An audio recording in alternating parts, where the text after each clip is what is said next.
علت تلاش کرنا بہت اہم مسئلہ ہے۔ علت کی دو قسمیں ہیں، ظاہری علت اور خفیہ علت۔ ظاہری علت یہ ہر تحقیقی حدیث سے واسطہ رکھنے والا شخص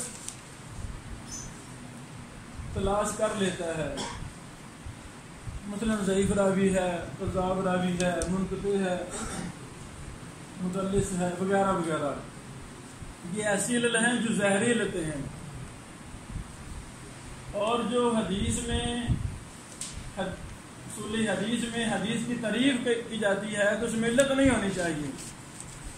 اس علت سے مراد علت ظاہری مراد ہے یا علت باطنی مراد ہے؟ علت باطنی، خفیہ علت۔ اور خفیہ علت اسی شخص کو ملتی ہے جو اس فن کا بہت ماہر انسان ہو۔ ہر محقق کو شاید وہ نہ ملے، اس میں بڑی زیادہ محنت کی ضرورت ہوتی ہے۔ اللہ رب العالمین جزائے خیر دے ان محدثین کو کہ انہوں نے علت پر بڑا زیادہ مستقل کام کیا۔ آپ ایسے سمجھیں کہ علت علوم حدیث کا ایک مستقل فن ہے۔ دراست الاسانید کا ایک بہت بڑا فن ہے جس کا نام علت ہے، جس کا نام علت ہے۔ علل دارقطنی بڑی مشہور و معروف کتاب ہے، اس میں معلول روایات پر بحث کی گئی ہے۔ امام دارقطنی نے وہ ساری کتاب زبانی لکھوائی۔ وہ بیٹھ جاتے تھے کلاس میں، طلبہ حدیث پیش کرتے تھے، وہ زبانی کلام کرنے شروع کر دیتے تھے۔ اس کی اتنی سندیں ہیں، اس کے فلاں فلاں شاگرد ہیں، یہ فلاں طبقے کے راوی ہیں، اس میں فلاں علت ہے۔ سبحان اللہ۔ امام ترمذی رحمہ اللہ کی العلل الکبیر للترمذی بڑی معتبر مستند کتاب ہے علل میں۔ اس میں امام بخاری رحمہ اللہ کی علت کی بحوث کو جمع کیا گیا ہے، اور امام بخاری سے بہت زیادہ استفادہ اٹھایا امام ترمذی رحمہ اللہ نے، اور بھی کئی محدثین کی علل کو یہاں جمع کیا ہے۔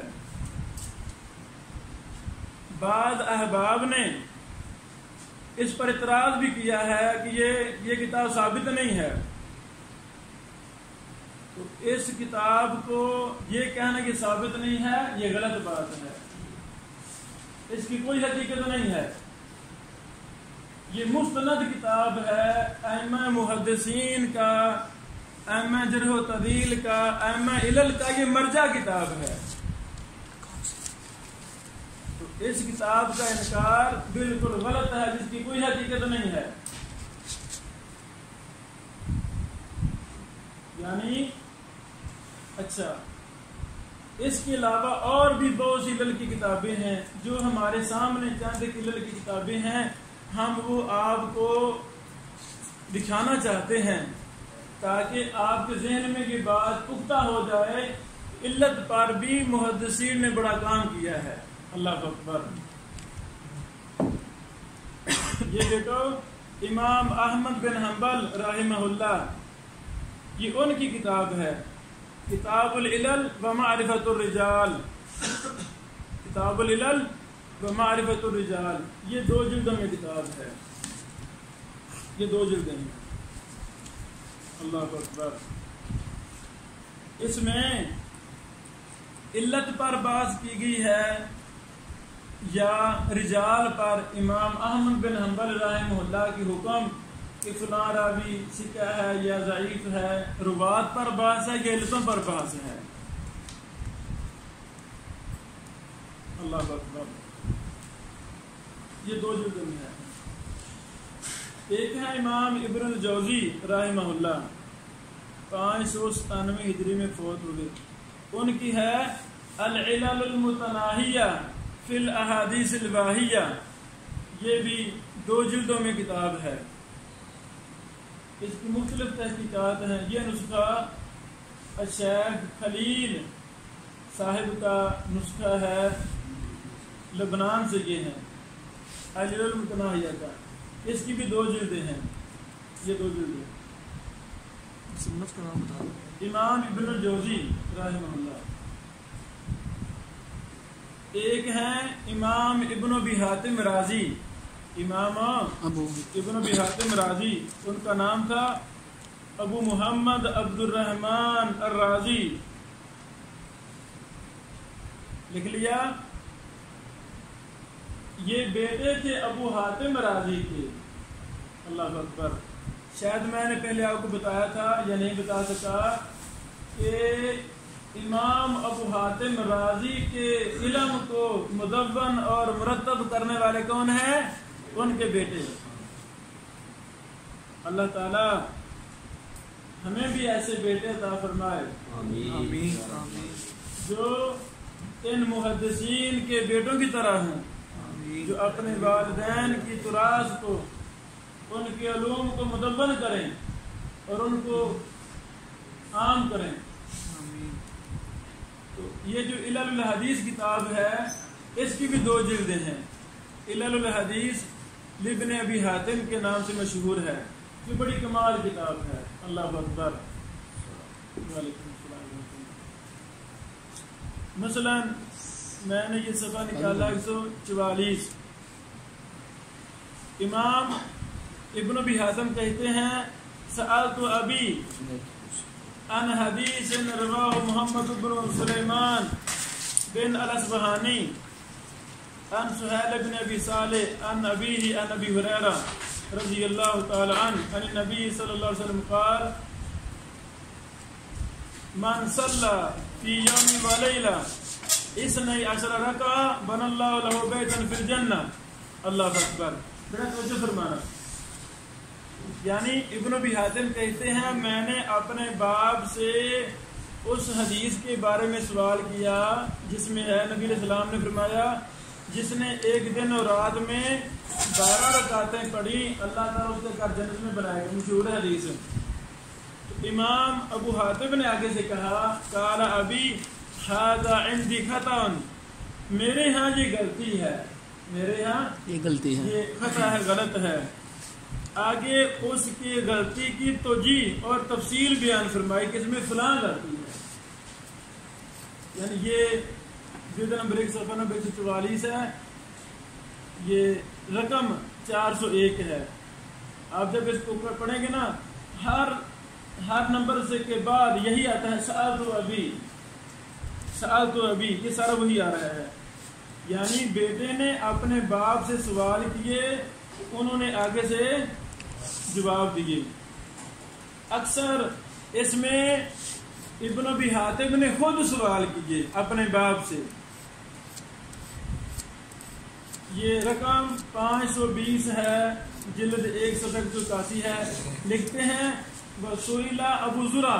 ماشاءاللہ میں نے بتایا تھا نا کہ ابن ابی حاتم نے ابو زرع کے بھی علوم کو مدون کیا ہے. تو اپنے باپ ابو حاتم اور ابو زرع ان دونوں کے علوم حدیث کو، جرح و تعدیل کو، علل کو اکٹھا مرتب کر دیا ہے. فرماتے ہیں سئل ابو زرع، کیا مطلب؟ یہ سوال ابو زرع صاحب سے کسی اور نے کیا تھا تو ابن ابی حاتم پاس بیٹھے سن رہے تھے. سئل جہاں کہیں خود کہتے ہیں میں نے ابو زرع سے سوال کیا، وہاں یہی ہے سألت ابا زرع. اللہ اکبر. یہ 520 521 یہی ہے سئل ابو زرع. 516 میں لکھتے ہیں سمعت ابا زرع، میں نے ابو زرع سے سنا. سبحان اللہ. بہرحال یہ وہ مبارک کتاب ہے جس کے بارے میں ابو اسحاق الحویانی صاحب نے کہا میں نے اس کو 100 سے زیادہ مرتبہ پڑھا ہے. اللہ اکبر.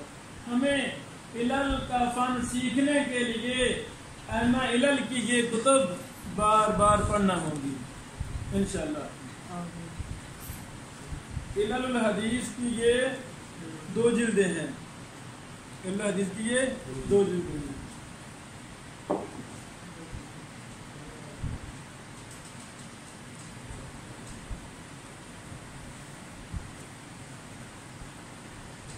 امام ترمذی رحمہ اللہ کی علت کی 2 کتابیں ہیں علل کی، علل صغیر اور علل کبیر، علل صغیر اور علل کبیر۔ علل صغیر حقیقت میں سنن ترمذی کا مقدمہ ہے، علل صغیر حقیقت میں سنن ترمذی کا مقدمہ ہے۔ سنن ترمذی میں جو منہج امام ترمذی نے اختیار کیا ہے اس کی ساری وضاحت علل صغیر میں کر دی ہے۔ صحیح کہ میں حسن کہہ رہا ہوں، حسن سے میری مراد کیا ہے؟ میں وہاں اپنی کتاب سنن ترمذی میں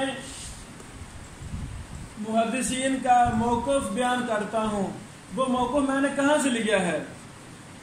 مثلا اسحاق بن راہویہ کا یہ قول ہے، یہ قول میں نے کہاں سے لیا ہے، اس کی سندیں کیا ہیں؟ وہ ساری تفصیل امام ترمذی رحمہ اللہ نے العلل الصغیر میں کر دی ہے۔ العلل الصغیر کی کئی ایک شروحات لکھی گئی ہیں۔